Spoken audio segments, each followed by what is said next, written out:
네, 빈 곳이 많이 보이죠. 코로나 확진자들이 주변에 이제 많이 늘어나서 요즘은 이제 기침만 하면 불안에 떠는 시대가 된 것 같아요, 그렇죠? 그래서 감기임에도 불구하고 혹시나 하는 마음에 공동체에 피해주고 싶지 않아서 이 자리에 오지 못한 우리 청년들이 있을 줄 압니다. 온라인으로 드리는 예배 가운데도 분명한 하나님의 은혜가 있기를 소망하며 자세를 바로 앉고 딴 거 보지 마시고 집중하면서 우리 같이 예배할 수 있었으면 좋겠습니다. 우리의 삶이 홀리시드라는 그 주제를 가지고서 지금 계속 나누고 있는데요. 이 홀리시드가 되기 위해서 우리를 거룩해 하시는 분이 계신다라고 했습니다. 그분이 누구냐면 성령 하나님이시라는 거죠. 이 성령님에 대한 설교를 들으면서 그분이 누구신지 여러분에게 좀 정리가 좀 되었으면 좋겠어요. 저희가 목사님이랑 저랑 계속 한 주간 설교를 준비할 때마다 이 계속 마음의 고통과 어려움들이 있습니다. 어떤 거냐면 이 성령 하나님이 일하시는 이 한 부분, 이 회개나 믿음이나 여러 가지 한 부분을 교리를 다룸에도 불구하고 그 여러분들에게 전달해야 될 양이 굉장히 광범위합니다. 여기도 있고 저기도 있고 이것도 설명해 줘야 되고 저것도 설명해 줘야 될 거라는 그 부담감들이 있습니다.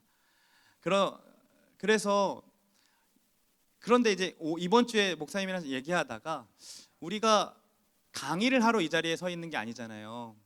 하나님께서 우리를 이곳에 세우시고 그리고 말씀을 전하게 하시는 이유가 분명히 있지 않을까라는 생각을 가지고 너무 많은 이야기들을 할 수 있지만 그것은 우리 성장반과 제자반과 여러 책들을 통해서 참조하실 수 있도록 제가 안내를 해드리고, 그리고 오늘 이 자리에서는 말씀에서 말하고 계시는 성령 하나님이 누구신지에 대해서만 우리가 나타내주고 함께 나누려고 합니다. 그래서 혹시나 이 이야기들을 들으면서 성령님에 대해서 더 궁금하시거나 그리고 내가 잘 정립이 되지 않고 있어서 내 신앙생활이 자꾸 제자리 걸음을 하고 있다고 느껴진다면 설교를 다시 듣는 것을 추천하고 또 책을 또 참조하면서 책을 추천받는 것도 추천합니다.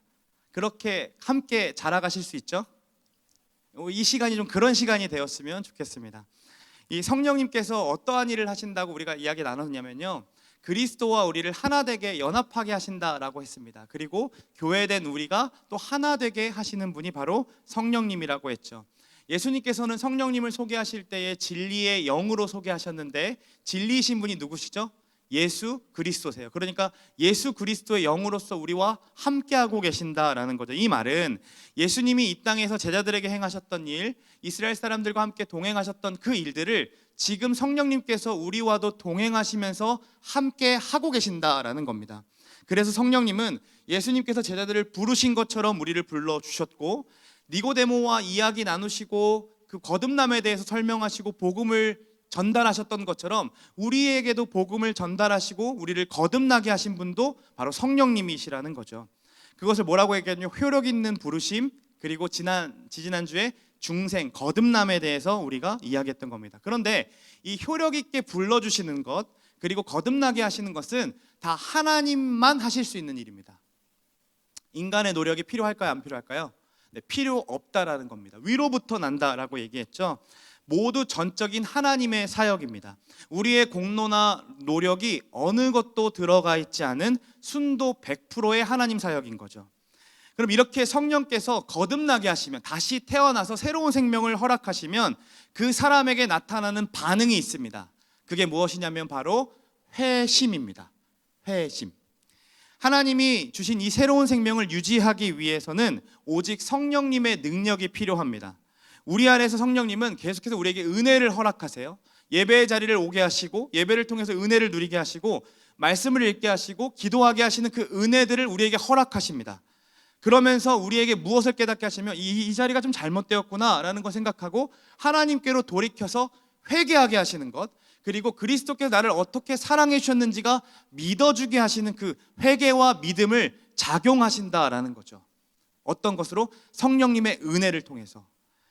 그런데 이렇게 회개와 믿음, 이 회심이라는 것을 성령께서 전적으로 100% 일하심으로 우리에게 작용하시는데, 단순히 하나님만 일하시는 것이 아니라 우리도 마음을 돌이켜야 하고 우리도 믿음을 의지로서 고백해야 되는 것이 필요하다라는 거죠. 그러니까 하나님 100%의 사역이지만 우리 인간의 일이기도 하다라는 겁니다.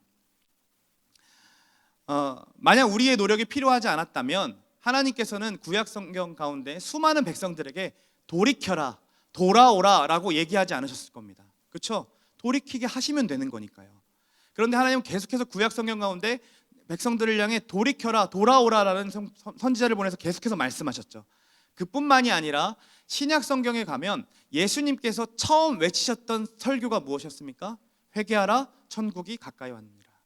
예수님을 예비했던 세례 요한도 회개하라, 천국이 가까이 왔다라고 얘기합니다. 회개의 메시지를 가장 먼저 선교했다는 거죠.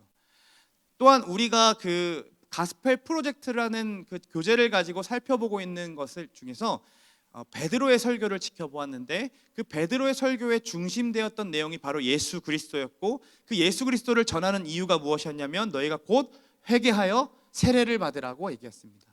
즉 회개가 그렇게 우리에게 중요했다라는 거죠. 이 밖에 많은 구절에서도 하나님께서는 자기 백성들을 택하시고 부르셔서 돌아와서 회개하라고 외치십니다. 그 음성을 듣는 백성은 하나님께로 돌아가 회개해야 하고 믿음을 보여야 했습니다. 그래야만이 하나님이 주신 이 새로운 생명, 이 새로운 생명을 유지할 수 있었기 때문인 거죠. 그래서 이 회심, 회개와 믿음은 하나님 100%의 사역이면서도 인간 100%의 노력이 필요하다는 겁니다. 이 정도는 우리가 이해할 수 있죠. 이거를 좀 더 쉽게 이야기를 해볼게요. 이스라엘 백성들이 애굽에 있었을 때 그들의 신분이 무엇이었습니까? 노예였습니다. 즉 이 애굽 백성들이 너 이거 해 하면 할 수밖에 없는 노예였습니다. 그런데 그들을 하나님께서 백성 삼아 주시고 어디로 데리고 가십니까? 홍해 앞에 세우십니다. 그래서 그들이 불평하고 원망하고 있을 때 모세가 이렇게 얘기합니다. 가만히 서서 여호와께서 오늘 너희를 위하여 행하시는 구원을 보라. 너희가 오늘 본 애굽 사람을 영원히 다시 보지 못하리라. 저기 노란색으로 나오는 건 이스라엘 백성이 해야 하는 자세였고요, 주황색으로 나온 거는 하나님께서 행하시는 일을 강조한 겁니다. 그러니까 하나님이 행하시고 하나님이 행하시는 거니까 너희는 뭐라고 합니까? 가만히 있으라고 합니다. 그때 어떤 일이 벌어지죠? 홍해가 갈라지는 일이 벌어지고, 그리고 그 홍해를 지나가게 되고, 그 홍해가 다 지나가고 광야에 딱 떨어지고 난 뒤에 어떻게 됩니까? 홍해가 다시 덮어져서 애굽 백성들이 다 수장당하는 일을 우리가 출애굽기 14장에서 볼 수 있다는 거죠. 이 얘기가 무슨 얘기예요? 여러분, 홍해를 갈라지고 그들이 광야로 들어갔을 때 그들이 무슨 노력을 했습니까? 어떠한 노력도 하지 않았습니다. 그들은 가만히 서서 그 구원을 경험했습니다. 이 사건이 우리에게도 일어났죠. 어떠한 일로 일어났습니까? 예수 그리스도께서 십자가를 지심으로 우리가 하나님을 믿는 백성이 되었다라는 것, 의롭다 칭하심을 받은 모든 것, 그것이 어떻게 되었습니까? 하나님 100%로 일하셨지 우리의 공로와 노력이 어느 것도 들어가지 않았다라는 거죠. 우리는 그저 가만히 서서 끌려가다 보니까 부르심을 받게 되었고, 끌려가다 보니까 거듭나게 되었다라는 겁니다. 하나님 100%의 일이었다라는 거죠. 그런데 그들이 그렇게 건너자마자 바로 그렇게 가나안 땅에 들어갔나요? 아니죠. 그들을 하나님 백성으로 불러주셨습니다. 이제는 죄의 종, 애굽의 종에서부터 너 이제 애굽의 종 아니다, 나의 왕 같은 백성들이다, 내 거룩한 나라다라고 하면서 선포하셨다고요. 신분을 바꿔주셨죠. 그런데 수준이 안 되는 거예요. 왜요? 무슨 습관들이 남아있을까요? 400년간 애굽에 살던 습관이 남아있기 때문에 이 하나님의 백성의 수준이 안 되는 거예요. 그래서 무엇을 주십니까? 율법을 허락하시죠. 그 율법을 통해서 죄를 깨닫게 하심으로 다시 하나님께 방향을 돌이켜서 하나님과 교제하고 하나님과 살아내므로 그 수준을 계속해서 발전시킬 수 있도록 하나님이 그들과 어떻게 하십니까? 동행하십니다. 광야의 시간 가운데 40년을 있었는데, 그 40년 있기 전에 어떠한 사건이 있었냐면 민수기 사건이 벌어집니다. 그런데 그때에 가나안을 보여주시고 정탐하라고 12명을 보내셨는데 10명의 정탐꾼이 어떻게 합니까? 악담을 해줘. 그래, 적과 꿀이 흐르는 땅 많은데 거기 우리 갈 수 없어. 우리는 완전히 메뚜기야. 거기 거인들만 살던데? 라고 얘기하면서 악담을 합니다. 불평을 합니다. 단 2명만 우리가 갈 수 있다, 우리가 능히 취할 수 있다, 그들은 우리의 밥이라 라고 외쳤던 사람도 있습니다. 그들 누굽니까? 여호수아와 갈렙이었죠. 그 둘 제외하고 나머지 사람들은 어떻게 되었습니까? 40년간 광야에서 다 죽었습니다. 모세까지도요. 그러나 여호수아와 갈렙 그리고 20세 미만의 자녀들이 40년간 자라오면서 가나안 땅에 들어가는 역사가 출애굽기와 민수기와 레위기와 신명기를 통해서 볼 수 있는 거죠. 그런데 그 광야의 시간 동안 하나님이 100% 일하셨을까요? 아니면 그냥 내비둬 주셨을까요? 생각해 보세요. 하나님 어떻게 하셨죠? 100%로 일하셨어요. 어떻게 해요? 날마다 아침에는 구름 기둥으로 시원하게 해주시고, 그리고 밤에는 불 기둥으로 따뜻하게 해주시고, 그리고 배고파요 그러면 뭐 주셨습니까? 만나와 메추라기를 내려주시고, 목말라요 그러면 반석에서 물을 내려주셨습니다. 그리고 그들의 앞에서 싸우는 모든 백성들과 싸움까지도 함께 해주셨습니다. 하나님 떠나지 아니하시고 그들과 동행하셨죠. 이렇게 하나님은 100% 일하셨습니다. 그러나 믿음을 보여야 하는 그때에, 하나님께로 돌이켜야 하는 그때에 돌이키지 않고 불평하고 원망했던 사람은 다 40년간 죽어갔습니다. 믿음이 자라가지 못했다라는 거죠. 그들의 수준이 여전히 애굽에 머물러 있었다라는 거예요. 그렇게 죽어갔죠. 그러나 믿음을 보였던 사람은 어떻게 됩니까? 가나안 땅으로 들어가서 그 믿음이 자라감으로 그 땅을 취하는 것까지 가게 되는 것이 그들의 역사라는 거죠. 자, 성화의 과정, 지금 우리가 보고 있는 이 회개와 믿음은 이 광야의 생활과 동일합니다. 하나님께서 우리에게 100%로 일하십니다. 누가 동행하심으로? 성령 하나님이 동행하심으로. 날마다 우리와 동행하셔서요, 우리와 함께 싸워주시고 우리에게 먹을 것과 모든 은혜들을 허락하십니다. 그때에 우리는 어떻게 반응합니까? 믿음으로 반응해야 되고 회개함으로 반응해야 되는데, 우리가 어떻게 해요? 우리의 익숙한 습관을 자꾸 쫓아가는 거죠. 어떤 습관? 예전에 죄에 종된 습관, 애굽의 그 습관. 그때 그랬으면 좋았을 걸. 그러면 그거를 자꾸 탐내하는 겁니다. 그렇기 때문에 믿음으로 반응하지 못하니까 결국 우리의 수준이 자라가지 못한다라는 겁니다. 여기까지 좀 이해가 되셨습니까? 강의 아닙니다. 그런데 그때 그 광야에서 그들이 죽었잖아요. 40년간 가나안 땅에 못 들어가고. 그랬을 때 그들의 구원이 취소되었을까요? 이 말은 취소되었다라는 말이 아닙니다.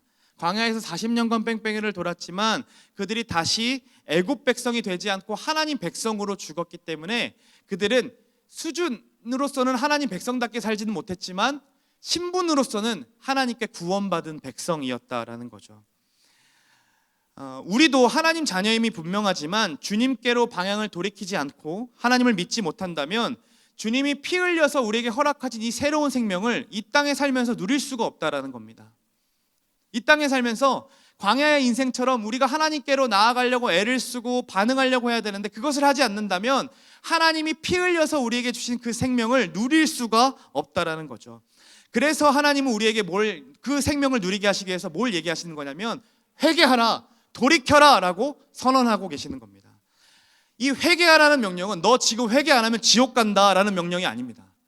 너 지금 회개하지 않으면 너 그 죄 때문에 너 천국에 가려다가도 그거 죄 너 잊어버렸어? 너 그것 때문에 너 지옥 가야 돼. 이렇게 하시기 위해서 회개하라고 얘기하는 것이 아니란 말입니다. 우리의 죄가 이미 누구를 통해서 해결받았어요? 예수 그리스도를 통해서 해결받았기 때문에 우리는 더 이상 그 죄로부터 얽매일 필요가 없습니다. 더 이상 죄가 우리를 주장하지 못한다라고 했습니다. 그럼 왜 회개하라고 하실까요? 이미 죄가 다 해결됐는데 왜 회개하라고 하셨을까요? 벌을 면하기 위해서가 아니라 하나님과 다시 화목하자라는 명령입니다. 나 너랑 같이 하고 싶은데 네가 좀 회개했으면 좋겠다라는 이 사랑의 고백이라는 거죠. 내게 다시 좀 와달라, 나랑 같이 좀 먹고 마시자라고 말씀하시는 하나님의 사랑 고백이 바로 회개하라, 돌이켜라 라는 말씀이라는 겁니다. 자, 그러면 그것이 정말 진짜 그런지 오늘 본문을 통해서 살펴보려고 하는데, 오늘 본문에 이러한 이야기가 나와요. 오늘 본문은 삭개오의 이야기입니다. 교회를 오랫동안 다닌 친구들에게는 너무나도 익숙한 이야기이죠. 어느 날 예수님께서 예루살렘으로 지나가시려고 했습니다. 예루살렘에 가시려고 했습니다. 그런데 이 서쪽과 동쪽을 잇는 그 중간 지역에 여리고라는 도시가 있었습니다. 예루살렘에 가려면 그 도시를 지나가셔야 됐던 거죠. 그런데 1절을 보면 이렇게 나와 있습니다. 같이 한번 읽어볼까요? 1절 함께 있습니다.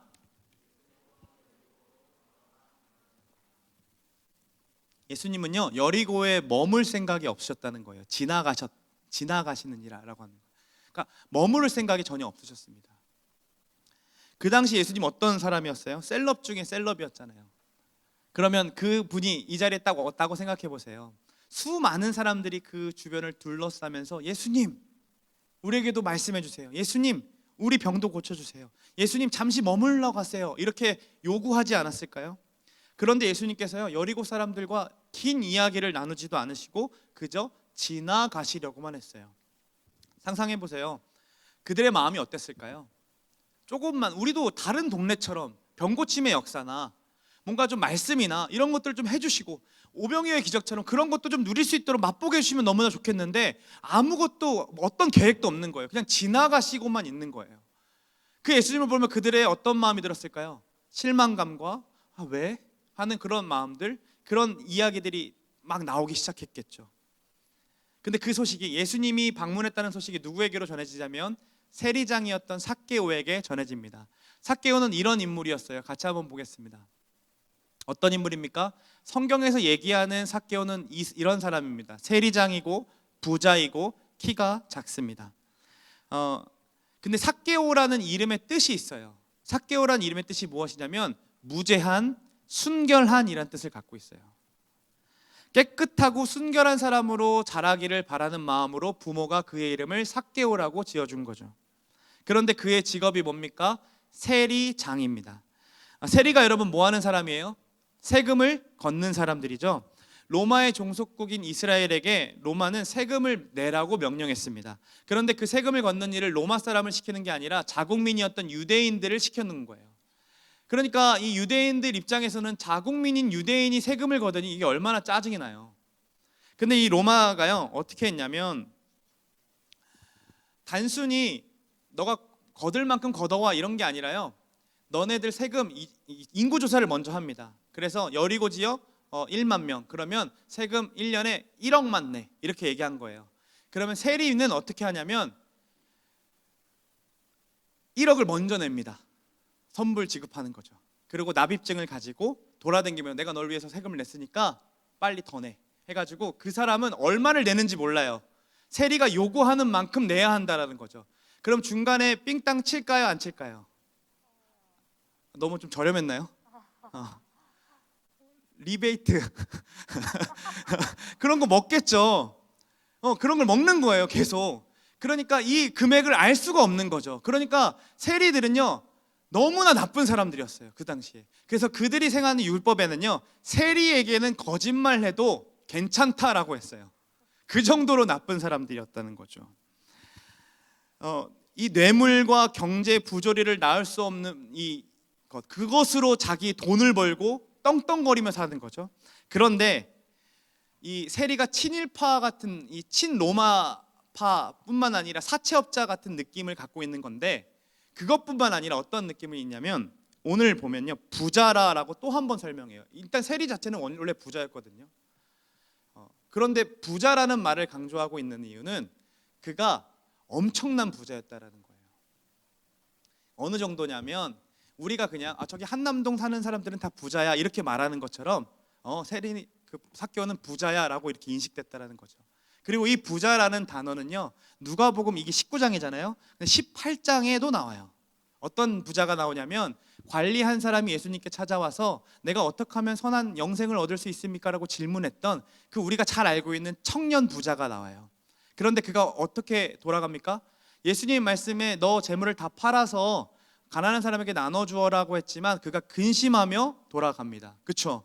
그런데 근심하며 돌아가는 그 부자를 보면서 예수님께서 뭐라고 하냐면 부자가 천국에 들어가는 것은 하나님 나라에 들어가기 너무나 어렵다라고 얘기하시는 얘기가 18장에 나와요.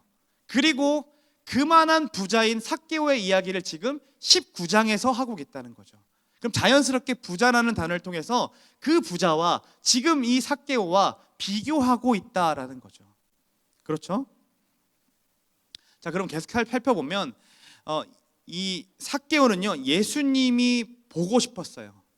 그래서 군중들이 모여 있는 곳으로 갔는데 볼 수가 없는 겁니다. 왜요? 왜 볼 수가 없었습니까? 키가 작아요. 막 다들 이렇게 막 있는 거예요. 저 민철이 막 믿음이 이런 애들 막 이렇게 서 있다고 생각해 보세요. 키가 작은 애들은 갈 수가 없는 거죠. 그래서 이렇게 막 보려고 하는데 안 보여져요. 근데 단순히 그것뿐만이 아니에요.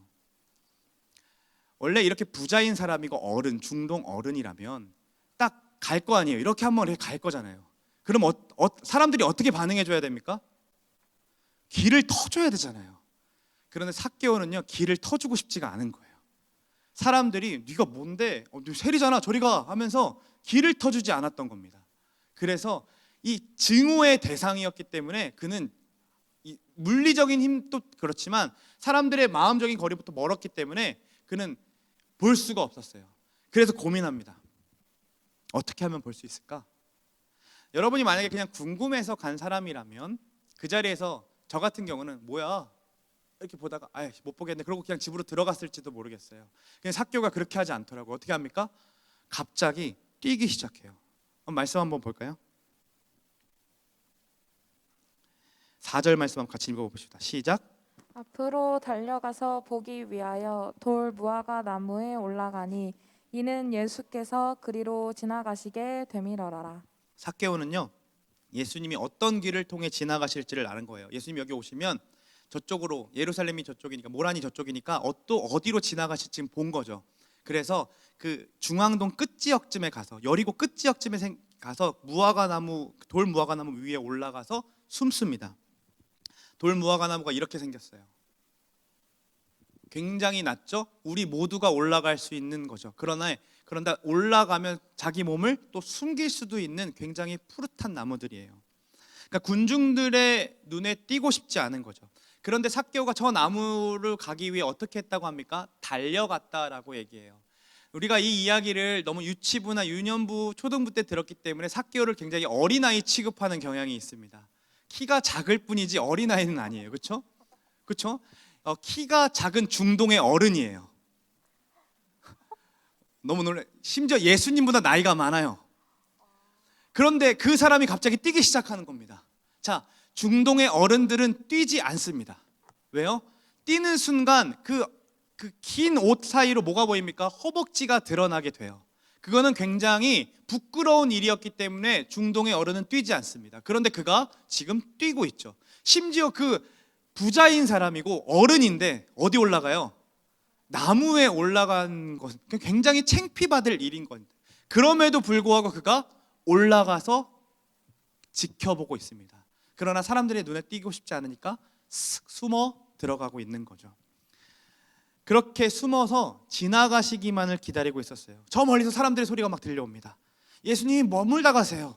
예수님 우리 좀 고쳐주세요. 이런 소리에 머물 생각 없이 예수님이 계속 지나가시려고 하는 거죠. 군중들이 실망감을 감추지 못하는 건데, 그런데 갑자기 여리고를 통과하시기 전에 돌 무화과 나무 앞에 딱 서면서 갑자기 예수님이 이렇게 말씀하시는 거예요. 뭐라고 말씀하십니까? 삭개오야, 내려와. 빨리 내려와 봐. 이렇게 얘기하는 거죠. 그의 이름을 어떻게 아셨는지는 모르겠습니다. 그러나 예수님은 분명 그의 이름을 부르셨습니다. 이때 군중들의 마음이 어땠을까요? 여러분이 군중들이라면 어땠을까요? 삭개오가 누군지 알고 있는 군중들은 그래, 잘됐다, 이놈의 자식. 예수님이 우리를 대표해서 대신 욕해주겠다. 왜냐면 우리 예수님 그 바리새인들을 향해서 독사의 자식들아 막 얘기하고 그래서 통쾌하게 얘기하셨던 분이잖아요. 그래, 삭개오에게도 분명히 해주시겠다. 저 피 빨아먹는 자식. 그러면서 야, 너 이 로마의 앞잡이, 이 동족의 피를 빨아먹는 자식, 너 그렇게 살지 마. 회개해. 돌이켜. 이런 얘기를 기대했을 겁니다. 그런데 예수님이 속히 내려오라라고 말씀하시면서 뭐라고 얘기하시는지 보세요. 내가 오늘 네 집에 유하여야겠다. 나 니네 집에서 라면 먹고 가고 싶어. 이런 표현이죠. 좀 자고 가도 되니? 라고 말씀하시는 거예요. 로마의 앞잡이 노릇을 하고 있는 삭개오의 집에, 율법으로는 완전 부정한 자인 그의 집에, 심지어 그분이 누구십니까? 메시아가 될 사람임에도 불구하고 심지어 유월절이 다가오기 때문에 정결하게 몸을 유지해야 하는데 그 부정한 사람의 집에서 잠을 청하겠다라고 얘기하는 거죠. 예수님은 삭개오를 향한 군중들의 적대심과 그 불만들과 이것을 누구에게로 돌려주십니까? 자기 자신에게로 돌리십니다. 삭개오를 향한 적대감이 지금 이 한마디를 통해서 예수님에게로 바뀌는 장면을 우리가 지금 보고 있는 거죠. 근데 그러한 어떤 소리에도 반응하지 아니하시고 그 집에 주무시고 가시기로 작정해요. 만약 삭개오가 예수라는 사람이 그저 유명한 사람이니까 나도 이 지역 좀 가진 자잖아요. 난 부자잖아요. 그리고 세리장이에요. 세무서 국장 정도 되는 거죠.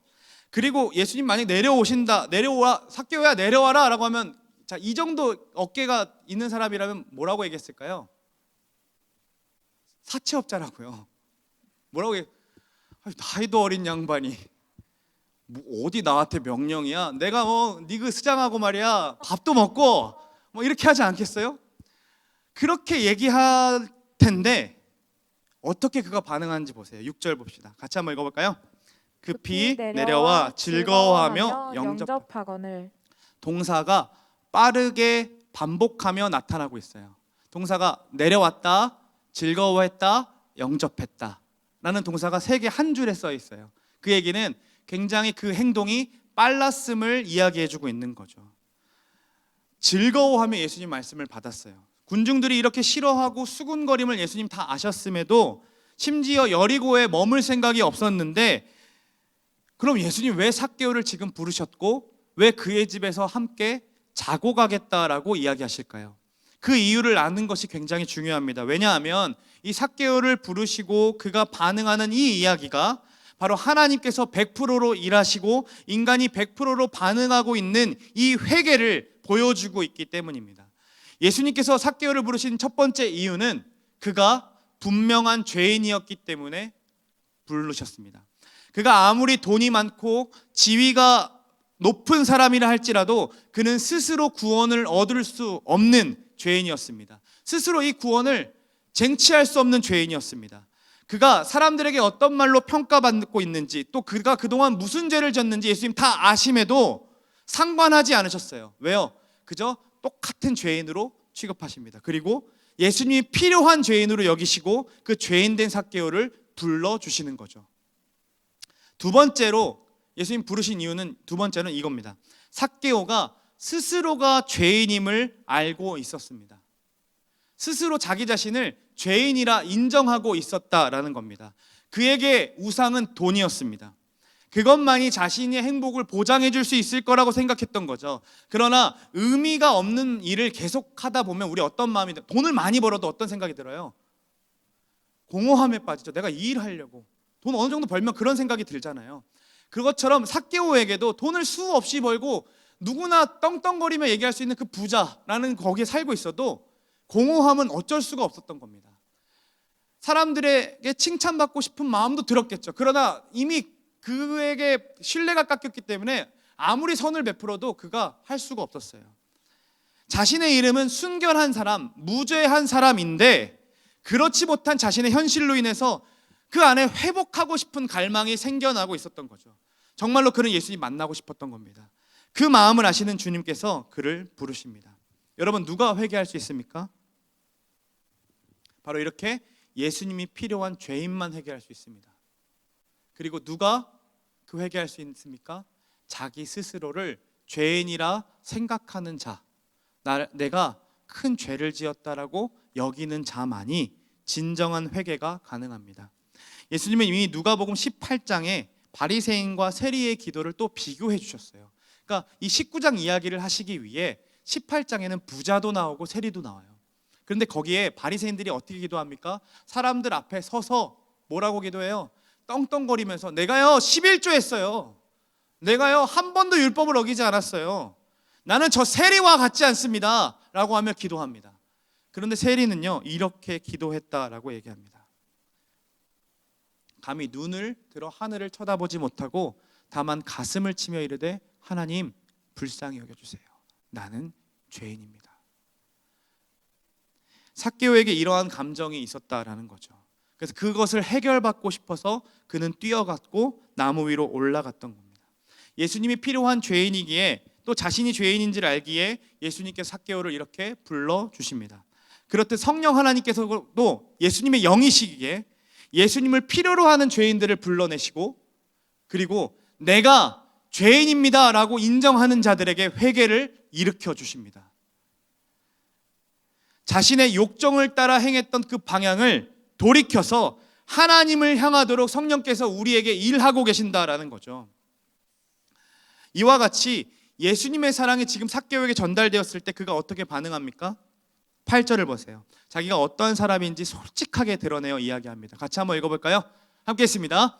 삭개오가 서서 주께 여짜오되 주여 보시옵소서. 내 소유의 절반을 가난한 자들에게 주겠사오며 만일 누구의 꽃을 속여 빼앗을 일이 있으면 내 갑절이나 갚겠나이다. 율법에 따르면 도둑질을 하잖아요. 그러면 그 원금의 20%를 더해서 줘야 합니다. 그러니까 1,000만 원을 내가 도둑질했으면 1,200만 원을 꼭 줘야 하는 게 율법에 따른 배상법이에요.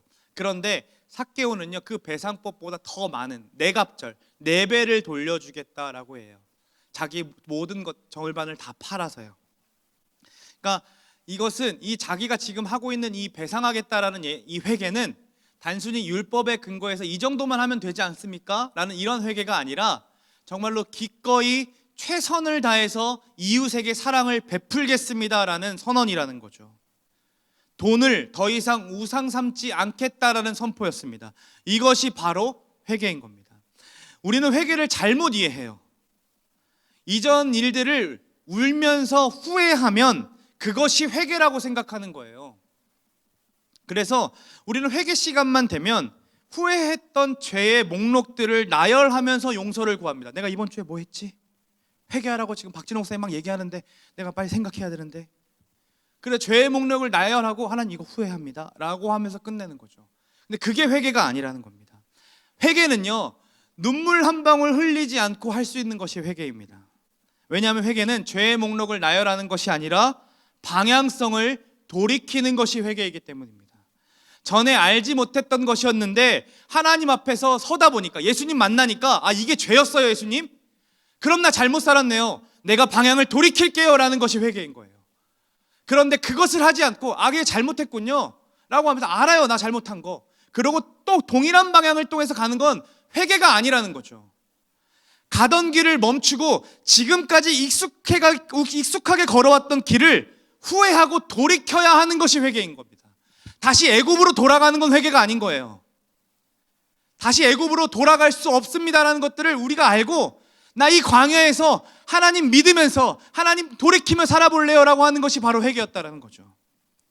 이 이해를 돕기 위해서 잠시 제 얘기를 좀 해보자면, 저는 제가 더럽게 살았다라는 것을 결혼하기 전까지는 깨닫지 못했습니다.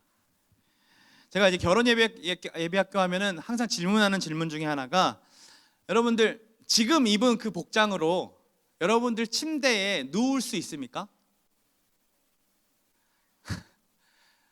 깨끗한 척 하기는. 저는 결혼하기 전까지 침대는 소파와 같은 곳이라고 생각했습니다. 언제든지 눕고 놀 수 있는 공간이었는데 저희 아내는 절대로 나가서 입고 다닌 옷으로 침대에 눕지 못하게 합니다. 샤워를 하기 전까지 심지어 머리를 다 말려야 돼요. 또 머리가 또 이렇게 젖어 있으면 베개에 닿고 그 베개가 물이 젖었기 때문에 또 거기에 바이러스가 또 생길 수 있으니까 머리를 다 말리고 누워야 되는 곳이 침대예요. 퇴근을 하고 아이가 얼마나 보고 싶겠어요. 자고 있는 아이가. 가서 좀 보려고 하면 볼 수가 없어요. 왜요? 정결하지 못하기 때문에.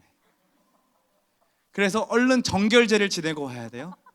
샤워를 다 하고 머리를 다 말리고 그러고 나서 그 자리에 가야 아이를 조금 더 가까이 볼 수 있습니다.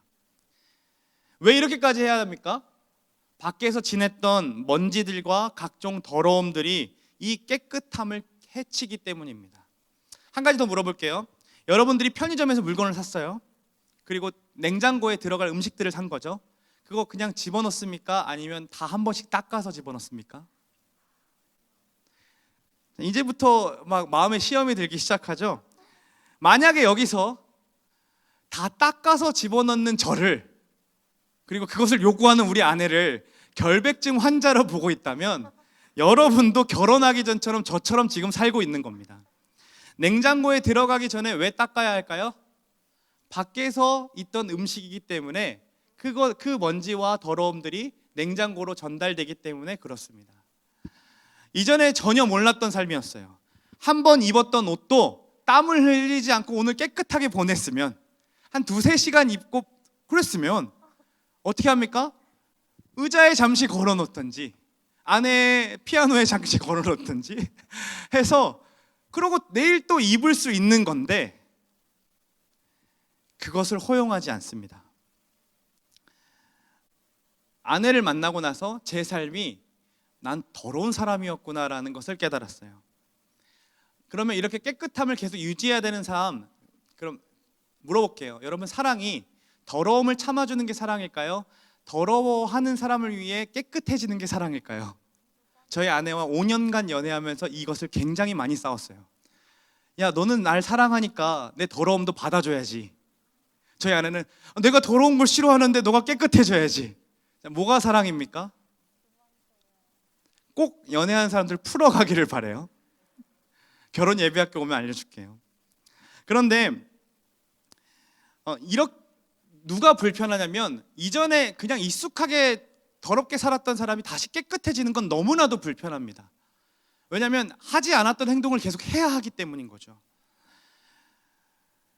그러나 제가 그럼에도 불구하고 가서 씻고 그렇게 깨끗함을 유지하려고 하는 이유는 절대로 아내에게 혼이 날까 봐 하는 회개가 아닙니다. 그건 율법적인 회개예요. 제가 아내를 사랑하기 때문에 더 사랑하고 싶어서 저의 잘못된 습관들을 인정하고 고치는 거죠. 이것이 복음적인 회개입니다. 다시 이야기할게요. 하나님께서 우리에게 벌을 주실까 봐, 내 죄 때문에 나에게 이번에 취업하기로 했는데 그걸 망치게 하실까 봐 그렇게 무언가를 두려워하면서 회개하는 것은 율법적인 회개입니다. 그건 올바로 된 회개가 아니라는 거죠. 그러나 하나님을 너무 사랑하고 싶은데 내 죄가 너무나도 미운 거예요. 가로막고 있는, 그게 너무 싫어서 하나님 회개합니다 라고 얘기하는 건 복음적인 회개라는 겁니다. 이렇듯 회개는, 기억하십시오, 사랑의 방향을 돌이키는 여정입니다. 회개는 사랑의 방향성을 돌이키는 여정이라는 거예요. 사랑하는 사람으로 인해 잘못된 습관을 고치듯, 사랑하는 하나님으로 인해 이전에 익숙하게 지었던 그 죄들을, 그 죄의 습관들로부터 돌이키는 것이 회개입니다. 오늘 삭개오에게 그러한 일이 일어난 거죠. 그래서 완전히 새로운 생명의 맛을 봤어요. 사람들이 죄인이라고 말하고 자신도 창피 보고 싶지 않아서 그저 무화과 나무 위로 숨을 수밖에 없었던 존재였는데, 어떤 편견도 없고요, 어떤 정죄도 없어요. 그저 불러내시고 나와 함께하고 싶어 하시는 그 찐 사랑을 맛보고 나서 그 있는 모습 그대로 그 앞에 나아가는 거죠. 그 사랑을 경험하기에 내가 이렇게 살면 안 되겠구나, 복음적인 회개를 하기 시작하는데, 단순히 율법이 요구하는 그 배상을 넘어서서 나 최선을 다해서 이웃을 사랑할래요 라고 하는 그 회개를 지금 삭개오가 하고 있다라는 겁니다. 자기밖에 사랑할 줄 모르는 그 삭개오가 이제는 이웃을 사랑하는 존재로 바뀌어진 거죠. 그런 삭개오가 배상을 하겠다라고만 했지 배상을 하고 있는 모습을 본 건 아니잖아요. 근데 그 마음의 중심을 예수님은 이미 아시고, 그게 진심임을 아시고 뭐라고 말씀하시냐면 이렇게 말씀하세요. 오늘 구원이 이 집에 이르렀다.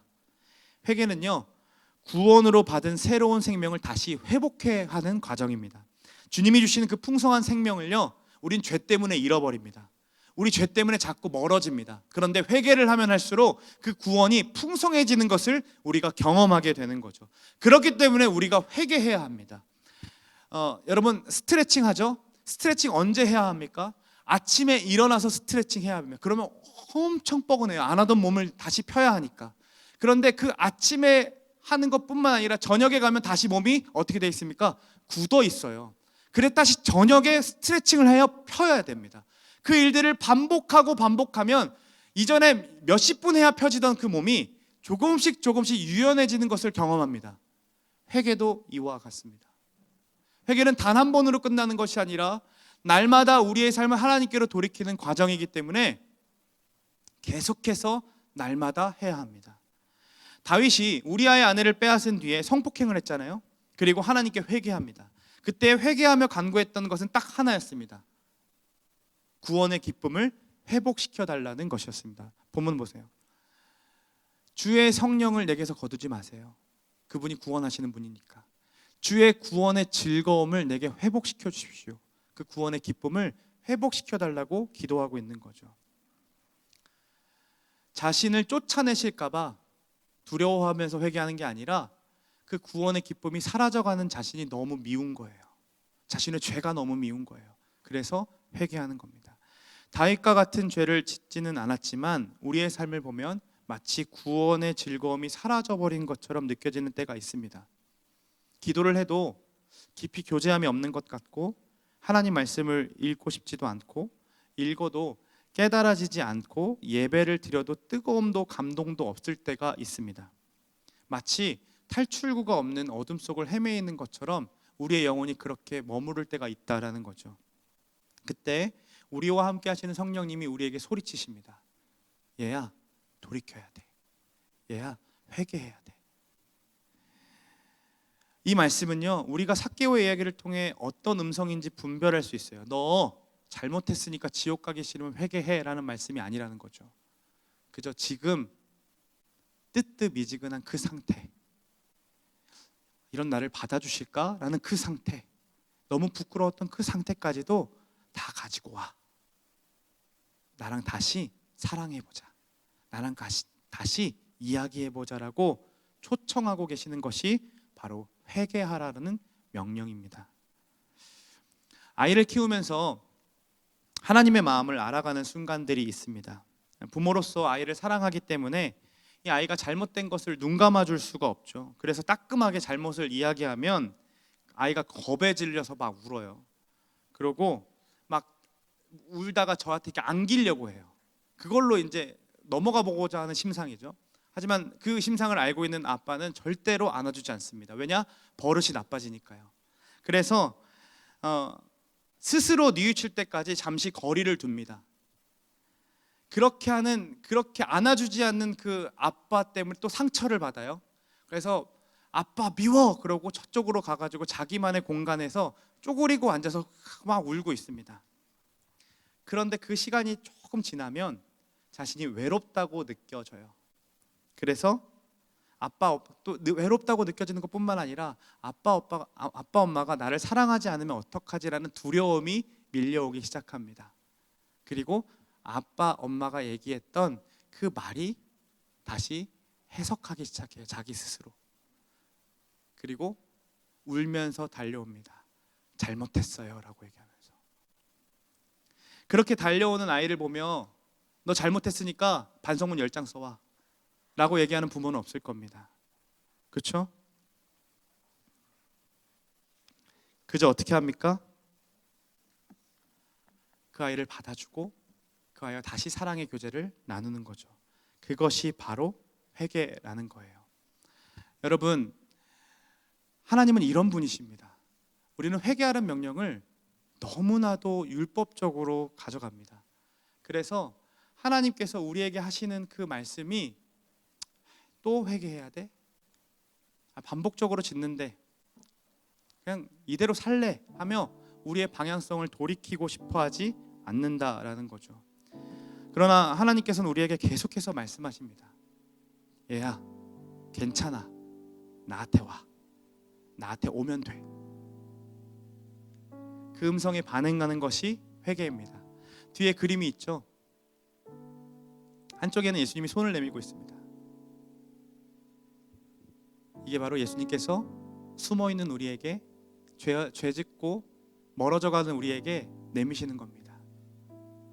그때에 우리도 이렇게 반응해야 됩니다. 손을 잡으려고 해야겠죠. 저 사이에 누가 계실까요? 바로 성령 하나님이 계신다는 거예요. 예수님의 손을 잡게 하시는 분이 계신다는 거죠. 여러분, 그 이야기를 지금도 계속하고 계세요. 우리 요한계시록 말씀을 잠깐 볼까요? 이렇게 나와 있습니다.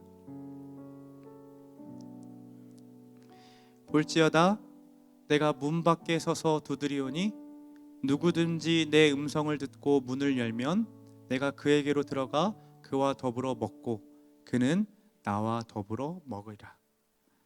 우리 주님께서 계속해서 이렇게 부르시는 겁니다. 두드리시는 거예요. 하나님 100% 일하고 계시는 겁니다. 그럼 우리가 회개하려면 어떻게 반응해야 됩니까? 문을 열어드려야겠죠. 문을 열어서 그와 더불어 먹는 일을 우리 가운데 행하시는 걸 경험해야 합니다. 회개는 이렇게 몇 번이라도 받아주시는 예수님께로 달려가는 거예요. 회개는 몇 번이라도 사랑을 누릴 수 있는 그분 품으로 달려가는 겁니다. 그래서 회개는요, 예수님을 사랑하는 사람만 할 수 있는 거예요. 예수님 사랑하지 않는 사람은요, 자신이 죄인인 줄도 몰라요. 회개하라는 것을 그냥 시간으로 보내고 있으며 자신의 죄를 고백하고 있지만 돌이키지 않기 때문에 자신이 죄진 것을 깊이 묵상하지 못합니다. 그러나 회개는요, 회개할 수 있다라는 건 내가 예수님을 사랑하고 싶다라는 얘기입니다. 하나님 회개하고 싶어요, 하나님 내 회개해요 라는 말은 예수님 사랑합니다, 나 예수님 사랑하고 싶습니다 라고 얘기하는 겁니다. 이렇게 달려가는 것이 회개입니다. 사랑하는 여러분, 회개하십시오. 회개하십시오. 우리가 해야 하는 차례입니다. 예수님 계속해서 우리에게 말씀하십니다. 돌이켜라, 돌이켜라, 회개해라. 진정으로 회개하십시오. 회개하십시오. 그 상태에 머물면 40년 뺑뺑이 돌다가 죽었던 백성들처럼 어떤 수준도 자라가지 못하는 거예요. 그러나 회개하라는 그 명령 앞에 더 사랑하고 싶어서 반응하면 여호수아와 갈렙처럼 지금 현실은 광야지만 그 자리에서 분명한 기쁨과 분명한 즐거움과 우리에게 주신 그 새로운 풍성한 사랑을 누릴 수 있다라는 거죠. 우리 그 사랑 누리고 싶어서 돌이키길 소망합니다. 그 복음 앞에 서기를 소망합니다. 우리 이 찬양 다 함께 일어나서 이렇게 고백합시다.